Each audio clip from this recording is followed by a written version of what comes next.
Hey everybody, Bill Manning with Studio C41. Today I received a special little package from Lomography, and it is actually a prototype of the Lomography LomoGraflok 4x5 back for Instax wide. So let's take this thing out for a spin and see how this thing does. The Lomography LomoGraflok back is a Instax wide back for 4x5 cameras. This particular 4x5 camera is my Shenhao PTB45, which uses a Graflok back attachment for additional accessories. For the shoot, I decided to go with my Ronin stock 210mm f5.6 as well as my Fujinon 90mm f5.6 lenses. The LomoGraflok back is compatible with 4x5 cameras using the Graflok 4.5 locking attachment for various 4x5 accessories. Using the included spacer, the ground glass is pushed back 21mm to accommodate the new focal plane in the LomoGraflok back. The spacer doubles as a crop window, allowing the photographer to accurately align the shot for Instax wide formats. Once focus is achieved, slide the spacer out.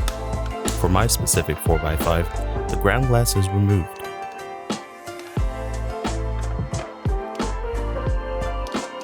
The LomoGraflok back is then attached.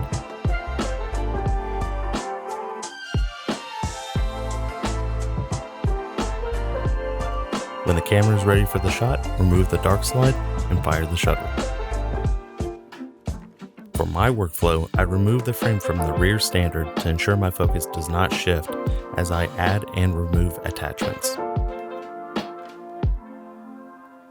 So let's talk about this prototype. So before we get into the video and talk about pros and cons about this, just know that this is not the final design, and you can see that this has certainly been exchanged through many hands, and so do not kind of make a decision based on the quality of this product by any means. So let's get into it. So this has a counter over here, and you get 10 frames out of an Instax film. Over here on the side is a button to eject the film. The downside to this, this button is a little sensitive. I've had instances where I've pulled this out of my camera bag and the button had been pressed while it was in the bag. I wish there was an on-off switch here that allowed me to do that, but I think probably because of the low price point, adding some kind of switching or anything along those lines would make that a little expensive, so I can understand. So, not a big deal. I'm okay with that.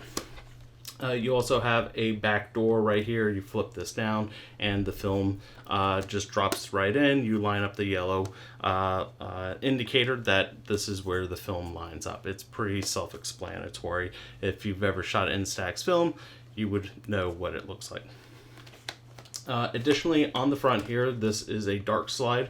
So you pull this once you have the attachment into the 4x5, and essentially you just slide this out, expose your image, slide it back in. I personally slide it back in and then hit the button to eject the film out. Now, one of the downsides about having one of these is that, well, 4x5 sits on a plane much closer to the actual camera. So when you do go to focus on the ground glass for 4x5 regular film, you're seeing it in focus. However, with this, the film plane is actually a little bit deeper inside the film holder here. So rather than it being something like up here, it's actually a little bit further back.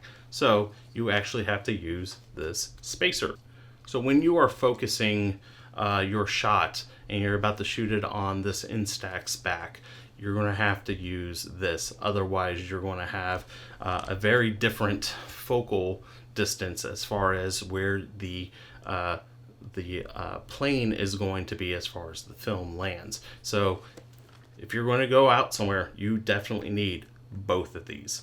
Do not forget either one of these, or you're most likely going to end up with pictures that are completely out of focus. The interesting thing is that this is about I would say probably, I think this is, the stat's 21 millimeters as far as the width.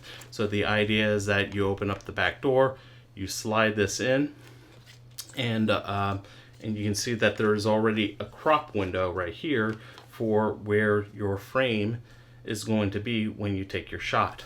Now, one of the things that I personally find a little bit annoying is that the plane, the crop window is actually further down. So you do have to make some additional adjustments in order for your 4x5 to actually frame that shot up. So you can actually just make a movement on the front to drop down that image circle down to the bottom. You know, not a big deal, but I wish that there was some kind of format maybe to actually get this more squared in the center, but you know, that's not a make or break deal for me. So let's go and take this out for a walk, and let's see what kind of images we can get out of it.